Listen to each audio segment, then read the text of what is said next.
So guys हम part one में हमने ये डिस्कस किया कि कैथोड रेज किस तरह से मतलब ट्रैवल कर रही हैं। So in the sense of this cathode rays की जो कलर होगा आपकी गैस का, वो डिपेंड करेगा कि उस ग्लो का जो कलर होगा वो डिपेंड करेगा कि आपकी गैस कौन सी है। सो इस तरीके से ये टेक्निकल क्वेश्चन आपका सॉल्व हो जाता है कि जो गैस आपने अपनी ट्यूब के अंदर फिल की है, इन द लास्ट आपको ग्लो भी उसी कलर का मिलेगा। yes, the glow is depend upon the gas which is present in your tube. okay, so the question is solved here. सो आप ये कह सकते हैं कि आपका जो कलर है ऑफ द ग्लो डिपेंड किस पे करेगा कि आपकी ग्लास ट्यूब के अंदर आपकी जो आपकी डिस्चार्ज ट्यूब है, जिसे आप डिस्चार्ज ट्यूब कह रहे हैं, because you are continuously discharging your gas from this vacuum pump. okay, so this is also may refer from this discharge tube. so आपका जो ग्लो है वो डिपेंड करेगा कि इनसाइड गैस कौन सी मौजूद है। गाइस, अब नेक्स्ट जो हमारा पॉइंट है दैट इज़ द कि जो कैथोड रेज निकल रही हैं एग्जैक्टली कि कैथोड से निकल रही हैं एंड एनोड की तरफ, जैसे आपको दिखाया गया है कि एनोड की तरफ मूव कर रही हैं। ओके, तो इन कैथोड रेज में आखिर ऐसा क्या होता है कि कैथोड से निकलती हैं और एनोड की तरफ मूव करती हैं? What's the basic constituent of this cathode rays? Okay, so we come to our point that is means this question may be solve with the help of properties of cathode rays. okay, the constituent, which type of constituent are present in cathode rays, this may be solved with the help of the properties of cathode rays. yes, so we come to our point, that is properties of cathode raise. Gas, properties को बहुत सारे scientist ने जो है वो investigate किया कि इन cathode rays के अंदर फाइनली क्या ऐसा है जिसकी वजह से हम इसको कैथोड रेज कह रहे हैं। तो इसकी प्रॉपर्टीज़ बहुत तरीके से डिस्क्राइब की गई और बहुत सारे साइंटिस्ट, बिकॉज वी नो कि डिफरेंट साइंटिस्ट ने वर्क किया है, इट मीन्स कि डिफरेंट उनके पर्सपेक्टिव होंगे, उनकी डिफरेंट जो है वो उनकी what do we call it, कि उनकी डिफरेंट जो है वो थियोरीज होंगी। एग्जैक्टली, तो कैथोड रेज जो है वो नेगेटिवली चार्ज है। फर्स्टली जो हमारे मींस हमें बताया गया, यानी फर्स्टली जो एक्सपेरिमेंट से हमें रिजल्टेंट के तौर पर हमें बताया गया कि इट्स अ नेगेटिवली चार्ज जो है वो rays. Okay, negatively charged. Negatively charge का मतलब होता है कि एग्जैक्टली इसके अंदर नेगेटिव चार्ज कोई मौजूद है, ये खुद नेगेटिवली चार्ज है, तो इसका मतलब कि इसके अंदर कोई ना कोई नेगेटिव जो है कॉन्स्टेंट मौजूद है। एंड वी नो कि the negative constant is mostly we have what, electron. Exactly, तो ये नेगेटिव चार्ज जो है वो इलेक्ट्रॉन इसमें मौजूद हैं। ओके, बिकॉज यू नो कि 1836 टाइम हमारा इलेक्ट्रॉन प्रोटॉन से लाइटर होता है। ओके, ये पॉइंट आप माइंड में रखिएगा बिकॉज इट्स वेरी इम्पोर्टेंट। आपको बहुत ज़्यादा ये जो क्वेश्चन है ये बहुत जगह पूछा जाता है और इट्स वेरी इंफॉर्मेशनल कि आपको पता होना चाहिए कि आपके इलेक्ट्रॉन जो होता है उसका साइज़ जो है वो उससे पता चला हमें कि electron is 1836 time is lighter than proton. Exactly, yes, we will come to proton, but now we are discussing only about the cathode rays. Okay, so cathode rays को जब पास किया गया, आपको पता है कि हम यहाँ पर एक मैग्नेट को लेंगे। मैग्नेट के होते हैं 2 पोल्स। ओके, फर्स्टली हमें पता चला कि नेगेटिवली चार्ज है। सेकेंडली हमें ये पता चला कि हम अपना मैग्नेट लेंगे और मैग्नेट के 2 पोल्स होते हैं, मीन्स इसको डायपोल कहते हैं। तो जो इसके 2 पोल्स हैं, one is the north pole and the second is a south pole. Okay, the first is north pole and the second is south pole. तो जो नॉर्थ पोल और साउथ पोल होते हैं, इन पोल्स के दरमियान हमने कैथोड रेज को पास करवाया। ओके, यानी हमारे जो साइंटिस्ट थे उन्होंने क्या किया, नेगेटिव जो हमारा नॉर्थ पोल है और जो साउथ पोल है मैग्नेट का, उसके दरमियान में से इन कैथोड रेज को पास करवाया। जब इनको पास करवाया तो ये देखा गया कि जो नेगेटिवली चार्ज पार्टिकल्स हैं वो कर्व्ड हो गए। ओके, वो कर्व्ड हो गए और मैग्नेटिक फील्ड की मदद से वो क्या हो गए, डाउनवर्ड चले गए, मतलब डिफ्लेक्शन हो गए, you can say that. Okay, so it means कि वो इलेक्ट्रॉन जो थे, these are electrons. Yes, it means कि वो नेगेटिवली चार्ज थे। और आपको पता है कि जब किसी चार्ज पर मैग्नेटिक फील्ड अप्लाई की जाती है, सो दे मैप डिफ्लेक्ट, तो वो डिफ्लेक्ट हो जाते हैं। अगर हमने जो नेगेटिव चार्ज पार्टिकल्स हैं तो वो पॉजिटिव की तरफ डिफ्लेक्ट हो जाते हैं, अगर पॉजिटिवली चार्ज पार्टिकल्स हैं तो वो नेगेटिव की तरफ डिफ्लेक्ट हो जाते हैं। और अगर कोई चार्ज पार्टिकल है ही नहीं, सो आपको पता है कि दे नेवर डिफ्लेक्टेड, वो ईजिली आपके पास क्या हो जाते हैं, ऐसे ही अनडिफ्लेक्ट रहते हैं। तो गाइज इन्होंने भी यही किया था। तो उसके बाद जो हमारे एक साइंटिस्ट थे उनका नाम था जे थॉमसन, उन्होंने इलेक्ट्रिक चार्ज को इस्टेब्लिश किया। इलेक्ट्रिक चार्ज को इस्टेब्लिश करने का उनका तरीका ये था कि उन्होंने क्या किया, इलेक्ट्रिक फील्ड को अप्लाई किया। ओके, यानी सेकंड जो पॉइंट है वो मैग्नेटिक फील्ड से रिलेटेड है, और जो थर्ड पॉइंट है वो इलेक्ट्रिक फील्ड से रिलेटेड है। Magnetic field, okay, yes, and the third point is electric field. Electric field की मदद से उन्होंने ये काम किया है,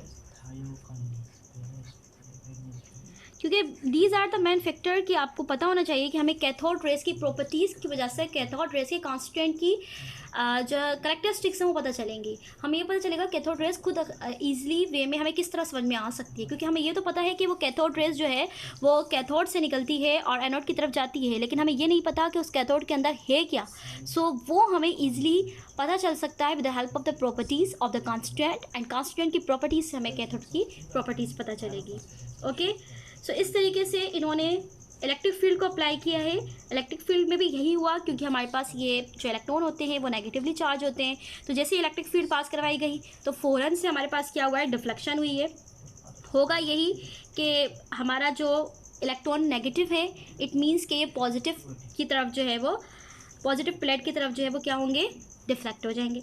इसी तरीके से हमें पता चलता गया, बहुत सारे साइंटिस्ट ने डिफरेंट प्रॉपर्टीज़ के थ्रू पता लगाया कि कैथोड रेज होती क्या है।